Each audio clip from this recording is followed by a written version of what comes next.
As a child, I was asked constantly by my well-meaning relatives and acquaintances what I want to become when I want to grow up. Children are smart and I was no exception. And I had keenly observed which one of the answers would gain me a maximum applause. And I kept telling people that I want to be an engineer. So one day my mother caught me and told me that you're not being honest when you're telling people that you want to be an engineer. And I had to confess to my mother that something in the external environment makes me say what others want to hear. To this, my mother never gave me a long lecture. She just shared with me a very simple and yet very pertinent thought, and the sense of which actually made me many, many years later. She told me that, when you want to know what you want to become, just ask yourself what you want to change.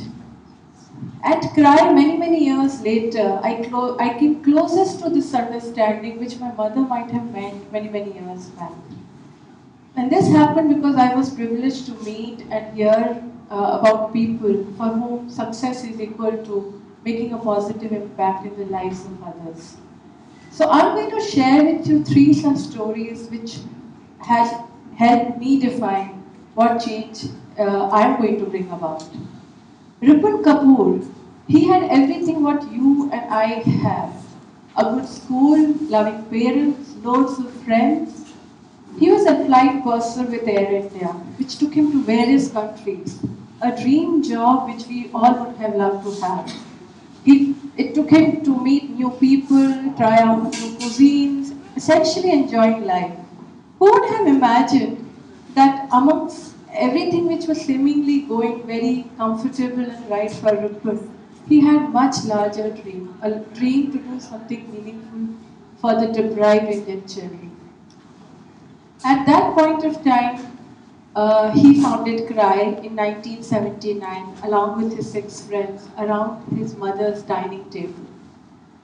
And thereon, he went on to see the change reaction amongst millions of Indians who started believing that an individual can make a difference in the lives of Indian children. And because there is a dotted line which connects compassion and courage. Rippen actually brought about a huge shift in the way social work was done, especially the way social work was done with children. At that time, he had a firm belief that we as Indians can raise funds for children. And that was a revolutionary thought back in 80s and 90s. And that is why the name CRY, Child Rights in you assumes a center space. And let me tell you friends, you is the mission of CRY. Perhaps Rippen knew very early in his life what he wanted to become. In other words, what he wanted to change. And that's why, as a child, he used to feel disgust the way children are being brought up in our country. And he used to go and read books to the blind children and visit ailing children in the hospitals. As a child, in fact, he had an idea to sell milk bottles to the school-going children with a small profit margin to start a mobile dispensary. So that was Rippen. And thereon, CRY, in a sense, he usually used to, very casually used to say that if you want to dream something, dream the impossible. What's the whole idea of dreaming normal? So dream the impossible, otherwise how will you make it happen? So way back in 1981, he managed to convince this troupe of clowns, and he got them all the way from England to India practically for free. And so these they were called circus magic, and these clowns landed from the Air India flight onto their stilts and made way to the main headlines of the mainstream newspapers and millions of Indians' hearts just because of the sheer uniqueness of the concept and its execution. Because this kind of an idea was never thought back then in India by anyone. Rippen passed away in 1979 at the age of 40, but the dream called CRY continued and lived on. Her vision, and also with a core faith that people care. So, I'm sure it is sounding like a story of exception to all of you, but let me tell you, I've met many young lives who, whenever I've been always been touched with a sparkling thought, a keen intent, and a fire to challenge and a concerned realization. So for Rippen, what change meant was to make a huge difference in the lives of Indian children. He used to say that whatever I will be doing, we will see to it that we do it at a scale that makes a huge difference in the life of the Indian children and makes an impact in their overall situation. So friends, for Rippen, change was to bring about a huge change in the lives of Indian children. Moving on to Abhishek's story. His is a story which might make you think that he's mad.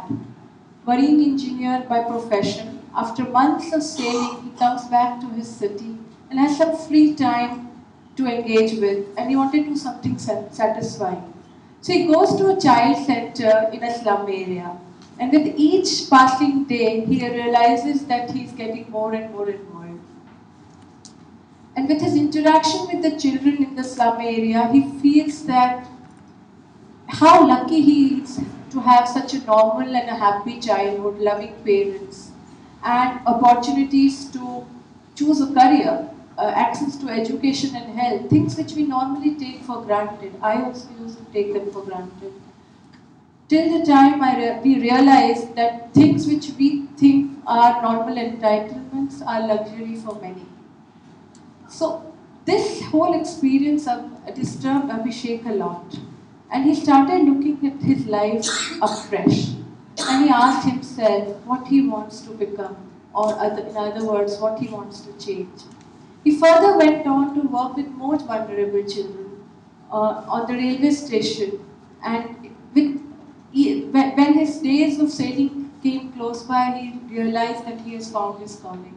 He never went back to his highly paid profession and the contributions and the indulgences which he could afford with it. And Abhishek used to love chocolates, and in his marine engineering days, he used to spend around $150 a month on his chocolates. And when he shifted over to the other side, his salary was much lesser than his monthly spending on chocolates. That was 2005. In these 10 years, his commitment has grown stronger. But he had his share of struggles. Struggle to convince his middle class family of this decision. Struggle to face the curious and shocked family and friend circles. Struggle to sometimes leading a life with limited choices and also braving financially difficult times. But this never made his spirits shaken, and he continued his dream of working with children forever. And he, in 2009, in 2009, he founded Rupantaran, an organization which is working for stopping child marriages in West Bengal. Currently, Abhishek intends to stop child marriage in one of the Gram Panchayat in West Bengal, along with his fellow mates, which he is pursuing a humble goal, but pursuing relentlessly. Abhishek could have sat on a fence and could have figured out a simpler way to help, but he knew what his heart is calling and what makes most sense, and he lived it. So for Abhishek, what he wanted to become was not the obvious so, and for him, it was follow my heart. Now, for my third story, I'm going to take you to a very remote village called Hasiawaz in Ajmer district of Rajasthan. Here, in this village, most of the women are not to be seen outside their homes, and girls are not going to the school. And most of the residents are from the scheduled caste and tribes. So if you are a girl or a woman in this village, home is your place. Things have changed for better last couple of years, but the dropout rates among girls are much higher.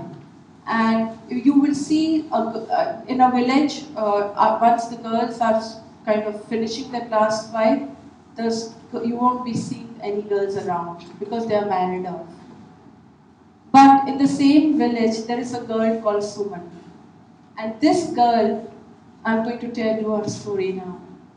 Suman is in class 8th of the going to the high school of Hasiawaz village in Ajmer district.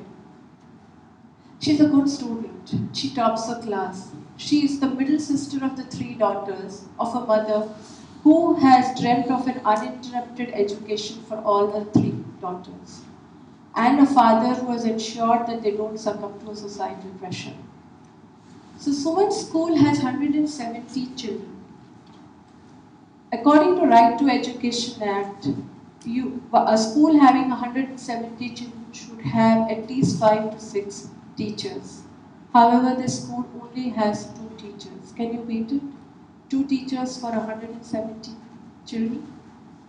This gap is disturbing Suman a lot, more so because the school is going to appear for the board's exam for the first time. So Suman is a fighter, and she sees that there is a decrease in attendance among students, and the headmistress is going to the parents, convincing them to send the children to the school, but which is not helping.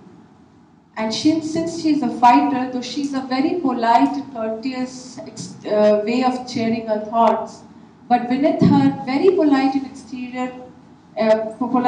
courteous exterior, she has a tough attitude of saying never give up. So she goes to her headmistress and tells her that if you are not instituting the teachers, the school, that students are going to collect their transfer certificates and sit back home, and the responsibility will be of the department. So imagine a girl in a remote village of Hasiawaz, where high school amongst girls is a rare phenomenon. Here is a girl who takes on to the challenge of facing the principal and tells them that if you don't get the teachers, children are not going to school, and the responsibility will be of the department. And maybe the master stroke was that they managed to get the school management committee on their side, the president of the committee. For those who are not aware about the school management committee, it's a committee mandated by the law, comprising of representatives of teachers, children, and government officials, and parents, who are in charge of the well-being of the school. So the school management committee escalates the demand to the education ministry, and looking at there was no response from there. They escalated further the issue, and they became very helpless, and they decided to shut down the school till the time the demand is paid heed to. Looking at all this, media also gathered, and now school administration had no choice but to sanction 3 teachers for this school. And now, Suman's school has 174 children and 5 teachers. Suman is very happy today because for her efforts could get them some results and could see her through. Suman had a choice to just sit back, but she never let that situation decide her future. For her, change was not to accept injustice and see oneself as powerless. For the first step for Suman actually was to question her principle. It might be sounding very like an ordinary feat for all of us, but it does take a courage for a girl from that kind of a background to ask a simple question to the principal of the school. Let me take you to a small narrative of my school days. I was lucky to go to a school that school required me to ask questions. And we used to ask questions comfortably, and we were rewarded and not punished if we were asking questions. And in fact, many, many years later, I realized when I assumed the role of a leader, how important is this the habit to ask questions. You must be wondering why am I suddenly saying things about asking questions. Because at the heart of what is called child's right to participation in life lies the right to ask questions, seek answers, share opinions and thoughts, and make change happen.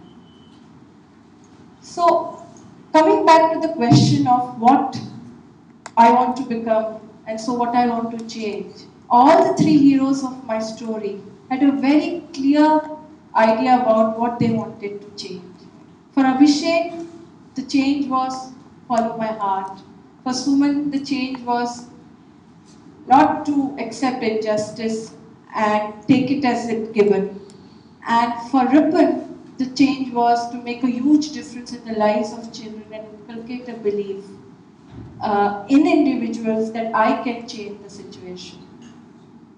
So to end, I would just like to tell all of you that, when I was coming to this talk, my little son was wishing me luck and telling me that, Mama, all the best, but don't give Gyan to everybody the way you give it to me. And, but you know what? I'm really tempted to urge you to tell all of you that when you wish to know what you want to become, just look within yourself and ask yourself what you want to change. I think you'll make your dreams much bigger and touch people's life for better.